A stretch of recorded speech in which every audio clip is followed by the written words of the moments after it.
This is the hardware layout. You can see all of the components, sensors, LCD, power supply, and even the Arduino microcontrollers in charge of the hardware. As you can see, all the hardware is entirely controlled by the Mega, communicating to all the modules and components on the breadboard using the analog and digital pins. Make sure that the hardware is set up properly with all of the cables connected properly.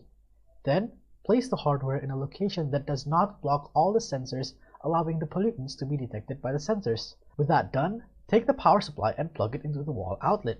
Then, start to plug the cable for the Arduino Mega in, as well as the cable for the Arduino Uno Wi-Fi. Next, plug the USB cable in charge of powering up the sensors first. Then, second, plug the cable powering the Arduino Wi-Fi to the power supply. Third is to plug the cable powering the Arduino Mega to the power supply. With all the cables plugged in, the hardware should light up and the LCD should tell you that the sensors are warming up. Since I have my hardware already connected to my Wi-Fi network, it'll automatically connect to the Wi-Fi network as soon as it finishes warming up. If the Wi-Fi fails to connect, you can use your phone to configure the hardware to connect your Wi-Fi network by connecting to your phone to the hardware's access point, entering your Wi-Fi router's name and password on the Wi-Fi manager, and then clicking save. With that done, now that the hardware is finished warming up and ready to be used, shown on the screen is the power supply powering the hardware components outputting the sensor values to the LCD, and then the hardware components uploading sensor values to the Arduino Uno, which upload to the Wi-Fi network and into the cloud database located in the Firebase Realtime Database. So this is the current real-time pollutant reading shown on the hardware's built-in LCD monitor. For a better experience, the web app available on phones, tablets, and PCs give you real-time interactive charts, graphs, and colorful illustrations, as well as more features such as push notifications when dangerous levels of pollutants are detected, the ability of comparing historical data, getting tips on improving your air quality, and more, as well as allowing you to monitor the air quality when you're away to make sure that your kids or your family members are safe. So now, let's take a quick introduction to the web app. Alright, welcome to the web app. For the web app, go visit array.xyz and either register or log in. Since I have an account, I will quickly log in. Once you have logged in, you will be taken to a quick onboarding tutorial which makes you familiar with the app. So first things first, this is the air quality index. It changes from 0, good, to 500, which is bad.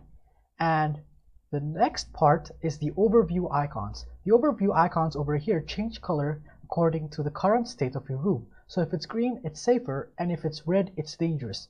You can also hover over the icons so that you get tips on how to improve your air quality. Next is the air quality score. As you can see here, the air quality score is safe when it's green and dangerous when it's red. Next are the real-time air quality cards, which shows you the current air quality and the current pollutant concentration in your room. As you can see, it just changed numbers just now. Over here is the same thing, but only for different concentrations. Next is a live real-time pollutant data graph. As you can see, the graphs go up and down according to the concentrations in your room. And this is updated live and in real time. Next is the average historical pollutant data for the whole day. As you can see, it summarizes all the data of all the pollutants in a day and gives you an average of a certain pollutant. Next is the feels like temperature, or the humidex. This gauge tells you what the temperature of your room feels like from the real temperature and the real humidity in your room. And the last part is the raw data from sensor tables. So this table shows you what is actually being outputted by the hardware itself.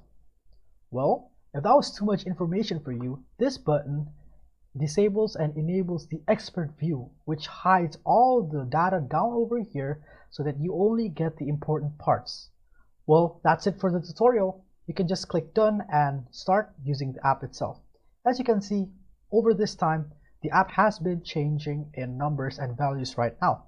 This is because it's being done in real time because the hardware is currently online. As you see, the app is very interactive. All of the components can be hovered over to get some tooltip informations. And if you're even confused, you can click on this help button, or you can hover over the eye icons that tells you what to do or what it is for. Here is the alert center. As you can see, it has been alerting us for new data from the database, and also if any of these concentration is above a dangerous threshold, it will be appearing here too and in your push notification on your device. If you want to view more information of a pollutant, you can select a pollutant here, over here, or over here. So for example, let's see dust. You can learn more about dust from this page, which explains to you what dust is, gives you graphs, and gives you a gauge chart to see if the dust levels in your room is safe or is dangerous. Well, currently it's safe right now. So you can either follow this tutorial, but I'm gonna skip it because it's the same thing, and it looks like this. Well, that's basically it for the app. It's that easy to use. Thank you for watching.